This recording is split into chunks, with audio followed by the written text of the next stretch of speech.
Deer all of my student, আশা করি সবাই ভালো আছো।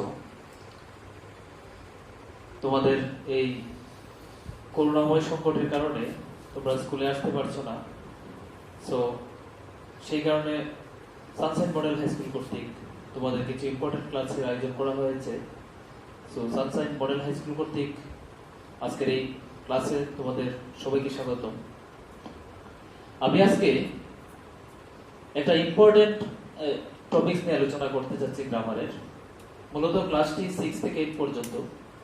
যদি 9 এবং 10 এর কোনো ছাত্র সেন্টেন্স সম্পর্কে বুঝতে একটু সমস্যা হয়, সেক্ষেত্রে এই ভিডিওটি তোমরা দেখতে পারো, তাহলে তোমাদের সেন্টেন্স চিনতে কোনো ধরনের সমস্যা হবে না আশা করি। তো ওকে, আমরা শুরু করি। সবাই একটু মনোযোগ সহকারে দেখার জন্য বলছি। আমরা জানি সেন্টেন্স, আজকে হচ্ছে টপিকস হচ্ছে আমাদের সেন্টেন্স। দেখতেই পাচ্ছ সেন্টেন্স মানে কি, আমরা একটু বলি। সেন্টেন্স হচ্ছে এমন একটা বিষয় যখন এক বা একাধিক শব্দের সমন্বয়ে যখন বক্তা তার মনের ভাব প্রকাশ করে, তখন তাকে সেন্টেন্স বলে। তো সেন্টেন্সকে দুটি ভাগে বিভক্ত করা হয়। একটা হচ্ছে অ্যাকর্ডিং টু দ্য মিনিং, একটা হচ্ছে অ্যাকর্ডিং টু দ্য স্ট্রাকচার। তো আজকে আমি অ্যাকর্ডিং টু দ্য মিনিং আলোচনা করতে যাচ্ছি। আসলে বিশদ আলোচনা না, কিভাবে আমরা খুব তাড়াতাড়ি সেন্টেন্সগুলো দেখেই চিনে নিতে পারি যে এটা কোন সেন্টেন্স। আর সেন্টেন্সগুলো যদি আমরা না চিনি, তাহলে ভবিষ্যতে দেখা যাচ্ছে নারেশন যখন আমরা চেঞ্জ করব, সেক্ষেত্রে সেন্টেন্স না চিনলে আমরা নারেশন চেঞ্জ করা কোনোভাবেই সম্ভব না। বিশেষভাবে 9 10 ছাত্রের জন্য এটা বেশি গুরুত্বপূর্ণ। এটার সিলেবাসও এটা আছে। যাই হোক, তো আমরা according to the sentence meaning অনুসারে হচ্ছে সেন্টেন্স 5 প্রকার: assertive sentence, interrogative sentence, imperative sentence, objective sentence এবং এক্সক্লেমেটরি সেন্টেন্স। তো আমরা প্রথমেই আজকে আলোচনা করব ইন্টারোগেটিভ সেন্টেন্স কি। আমরা অনেক পড়েছি, যেই সেন্টেন্স দ্বারা কোনো প্রশ্ন করা হয় তাকে ইন্টারোগেটিভ সেন্টেন্স বলে। তো ইন্টারোগেটিভ সেন্টেন্সটা দুটি ভাবে শুরু হতে পারে। একটা হচ্ছে WH কোয়েকশন দ্বারা, আর একটা উইদাউট WH কোয়েকশন দ্বারা। তাহলে WH কোয়েকশন দ্বারা শুরু হতে পারে। আমরা একটু খেয়াল করি, আমরা উদাহরণটা খেয়াল করি। যেমন আমি লিখেছি where are you from, where are you from। এখানে where are you from বলতে এই যে ওয়্যারটা, এই ওয়্যারটা WH ওয়ার্ড। এই ধরনের WH ওয়ার্ড দ্বারা 9টি ওয়ার্ড দ্বারা ইন্টারোগেটিভ সেন্টেন্স শুরু হতে পারে। আবার আরেকটি ভাবে টু বি ভার্ব দিয়েও কিন্তু ইন্টারোগেটিভ সেন্টেন্স শুরু হতে পারে। এখানে আমি লিখেছি, দেখো, ডু ইউ নো হিম। এটা উত্তর সবাই জানো, ডু ইউ নো হিম, তুমি কি তাকে চেনো? এই যে ডুটা, এই ডু দিয়েও কিন্তু ইন্টারোগেটিভ সেন্টেন্স শুরু হতে পারে। অথবা শুধু ডু না, ডু দিয়ে শুরু হতে পারে, ডিড দিয়ে শুরু হতে পারে, ক্যান দিয়ে শুরু হতে পারে, কুড দিয়ে শুরু হতে পারে। এই ধরনের মডাল অক্সিলারি সহ প্রায় 25টি টু বি ভার্ব দিয়েও কিন্তু একটি ইন্টারোগেটিভ সেন্টেন্স শুরু হতে পারে। তো ইন্টারোগেটিভ সেন্টেন্স আমরা কিভাবে চিনব? অবশ্যই হয়তো WH কোয়েকশন দিয়ে শুরু হবে, বা WH উইদাউট WH কোয়েকশন দিয়ে শুরু হবে। That means to be verb, have verb, to be verb অর্থাৎ হ্যাভ ভার্ব, তারপর ক্যান মডাল অক্সিলারি ভার্ব, এগুলো দিয়ে শুরু হতে পারে। তো আরেকটা বিষয় হচ্ছে ইন্টারোগেটিভ সেন্টেন্স। আমরা যখন একটা ইন্টারোগেটিভ সেন্টেন্স দেখবো, তখন দেখবো যে ইন্টারোগেটিভ সেন্টেন্সের সবসময় ইন্টারোগেটিভের শেষে একটা কোয়েকশন মার্ক থাকে। কোয়েকশন মার্ক বলতে আমরা কি বুঝি? প্রশ্নবোধক চিহ্ন। যদি আমরা দেখি যে কোনো বাক্যে প্রশ্নবোধক চিহ্ন আছে, সেক্ষেত্রে আমরা অবশ্যই চিনে নেব এটা হচ্ছে একটা ইন্টারোগেটিভ সেন্টেন্স। আমরা এখন চিনব অবজেক্টিভ সেন্টেন্স কিভাবে নির্ণয় করা যায়। অবজেক্টিভ সেন্টেন্স বলতে আমরা কি বুঝি? অবজেক্টিভ সেন্টেন্স বলতে আমরা বুঝি যেই সেন্টেন্স দ্বারা বক্তা তার মনের ইচ্ছা, কামনা, বাসনা, আকাঙ্ক্ষা এগুলা ইত্যাদি প্রকাশ করে, তাকে আমরা অবজেক্টিভ সেন্টেন্স বলি। তাই অবজেক্টিভ সেন্টেন্স সাধারণত খুব ভালোভাবে মনে রাখবা, অবজেক্টিভ সেন্টেন্স সাধারণত এই দুইটা ওয়ার্ড অর্থাৎ লং এবং মে দিয়ে শুরু হয়। লং এবং মে দিয়ে শুরু হয়। লং এবং মে দিয়ে যদি কোনো সেন্টেন্স শুরু হয়, সেক্ষেত্রে আমরা জেনে নেব যে এটা হচ্ছে একটা অবজেক্টিভ সেন্টেন্স। তাহলে আমরা লিখলাম লং লিভ বাংলাদেশ। আমরা আবার একটা উদাহরণ দিলাম, মে ইউ বি হ্যাপি। এই লং এবং মে ছাড়াও কিন্তু অবজেক্টিভ সেন্টেন্স শুরু হতে পারে, কিন্তু 90% ক্ষেত্রে লং এবং মে দিয়ে কিন্তু অবজেক্টিভ সেন্টেন্স শুরু হয়। আবার আমি আরেকটা উদাহরণ দিই, লং মে ছাড়াও একটা হতে পারে, যেমন আমি লিখলাম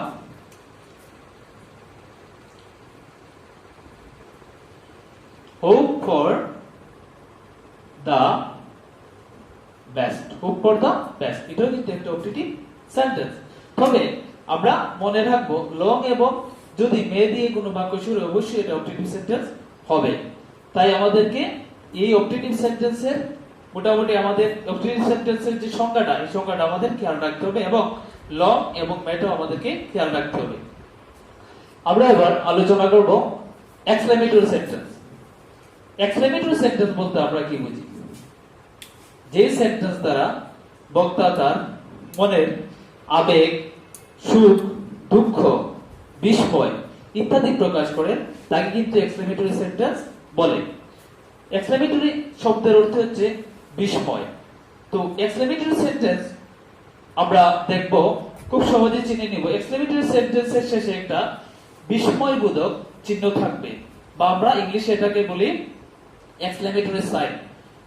দেখতে পাচ্ছ তোমরা, আমি একটা ওয়ার্ড বাক্য লিখে রেখেছি, হুররা we are win the match. এর অর্থ হচ্ছে কি? হুররা we are win the match. কি আনন্দ, আমরা কি করেছি? এই ম্যাচটি বা খেলাটি জয়লাভ করেছি। আমরা আরেকটি উদাহরণ লিখেছি, what nice a bird is. অর্থ কি? কি সুন্দর পাখি। যখন আমরা এক্সক্লেমেটরি সেন্টেন্স প্রকাশ করব, তখনই আমাদের যে বডি, আমাদের যে একটা বডি ল্যাঙ্গুয়েজ, সেই বডি ল্যাঙ্গুয়েজ কিন্তু আমাদেরকে বলে দেবে যেটা আসলে একটা exclamatory sentence. What nice a bird is, কি সুন্দর পাখি। এই যে কি সুন্দর পাখি আমরা কিভাবে প্রকাশ করলাম? আমরা একটা বিস্ময়, আমাদের বিস্ময় প্রকাশ করলাম। সেক্ষেত্রে what nice a bird is হচ্ছে একটা এক্সক্লেমেটরি সেন্টেন্স। আমরা এখন আলোচনা করব ইম্পারেটিভ সেন্টেন্স কাকে বলে। ইম্পারেটিভ সেন্টেন্স বলতে যে সেন্টেন্স দ্বারা বক্তা আদেশ, নির্দেশ, উপদেশ, নিষেধ, প্রস্তাব, অনুরোধ এগুলো বোঝায় তাকে বলা হয় ইম্পারেটিভ সেন্টেন্স। তো ইম্পারেটিভ সেন্টেন্সটার বিস্তৃতি একটু বড়। তো সেক্ষেত্রে ইম্পারেটিভ সেন্টেন্সটা 5টি ভাবে শুরু হতে পারে। 5টি ভাবে হচ্ছে, ইম্পারেটিভ সেন্টেন্সটা শুরু হতে পারে ফাইনাইট ভার্ব দিয়ে, ফাইনাইট ভার্ব দিয়ে, ডু নট ভার্ব দিয়ে, শুরু হতে পারে প্লিজ দিয়ে, শুরু হতে পারে কাইন্ডলি দিয়ে, শুরু হতে পারে লেট দিয়ে। আমি 5টি শব্দের 5টি বাক্য এখানে লিখেছি, তোমরা দেখো। যেমন go there, go there. Do not run the sir, do not run the sir.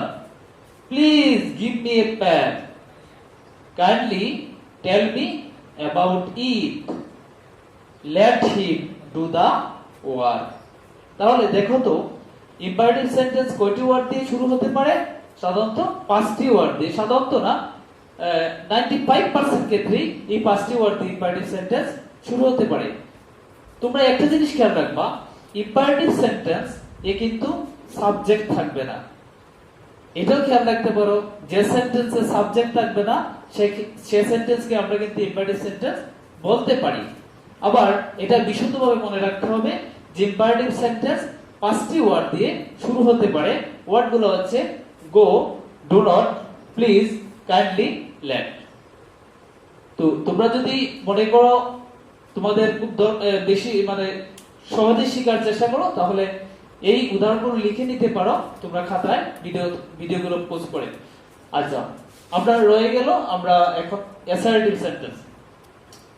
Assertive sentence বলতে আমরা বুঝি, সাধারণভাবে বুঝি, যে সেন্টেন্সের মাধ্যমে একজন বক্তা তার মনে সাধারণ বিষয়গুলা বর্ণনা করে, যেমন সাধারণ ঘটনা, সাধারণ বক্তব্য, এগুলো প্রকাশ করে তাকে বলা হয় অ্যাসার্টিভ সেন্টেন্স।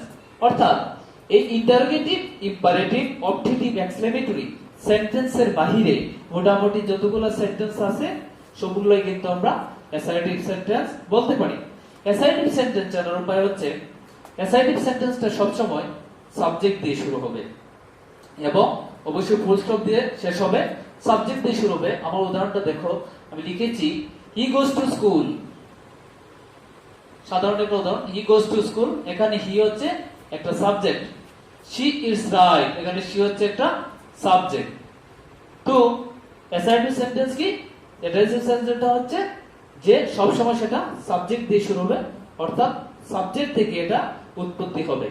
যাই হোক, আমরা আবার একটু বলে নিই তোমাদের। ইন্টারোগেটিভ বলতে আমরা কি বুঝি? ইন্টারোগেটিভ সেন্টেন্স কিভাবে চিনবো? ইন্টারোগেটিভ সেন্টেন্স অথবা ডাব্লিউএইচ ওয়ার্ড দিয়ে হতে পারে, উইদাউট ডাব্লিউএইচ ওয়ার্ড দিয়ে হতে পারে, অর্থাৎ টু বি ভার্ব দিয়ে হতে পারে। আমরা ইম্পারেটিভ সেন্টেন্স কিভাবে চিনবো? এই পাঁচটি ওয়ার্ড যদি আমাদের মনে থাকে তাহলে ইম্পারেটিভ সেন্টেন্স আমরা সহজেই চিনতে পারবো। Go, do not, please, kindly, let. Objective sentence আমরা চিনবো কিভাবে? অবজেক্টিভ সেন্টেন্স সাধারণত কি দিয়ে শুরু হবে? লং এবং মে দিয়ে শুরু হবে, লং এবং মে দিয়ে শুরু হবে। শুধুমাত্র লং এবং মে দিয়ে যে সবগুলো অবজেক্টিভ হবে তা কিন্তু না, আমি পূর্বে বলেছি এছাড়া কিন্তু অন্য ওয়ার্ড দিয়ে শুরু হতে পারে, কিন্তু লং এবং মে দিয়ে কিন্তু 90% অবজেক্টিভ সেন্টেন্স শুরু হয়। এক্সক্লেমেটরি সেন্টেন্স আমরা কি বললাম? এক্সক্লেমেটরি সেন্টেন্স আমরা চিনার উপায় হচ্ছে বাক্যের শেষে অবশ্যই একটা এক্সক্লেমেশন মার্ক থাকবে বা এক্সক্লেমেশন সিম্বল থাকবে। এই যে আমরা লিখলাম hurrah we are win the match, what nice bird is, এই দুইটা হচ্ছে এক্সক্লেমেটরি সেন্টেন্সের একটা উদাহরণ, দুইটা উদাহরণ। তাহলে আমরা শিখে নিলাম যে সেন্টেন্স অ্যাকর্ডিং টু মিনিং অনুযায়ী সেন্টেন্স, পাঁচ প্রকার সেন্টেন্স খুব সহজেই চেনার উপায়গুলো। সবাই আমার ভিডিওটা বুঝতে পেরেছো? তোমরা যদি বুঝতে পারো তাহলে অবশ্যই আমার যেই পরিশ্রমটা করেছি সেটা সার্থক হবে বলে মনে হয়। সবাই ভালো থাকবা আর সুস্থ থাকবা, স্টে সেফ, দ্যাটস ইট।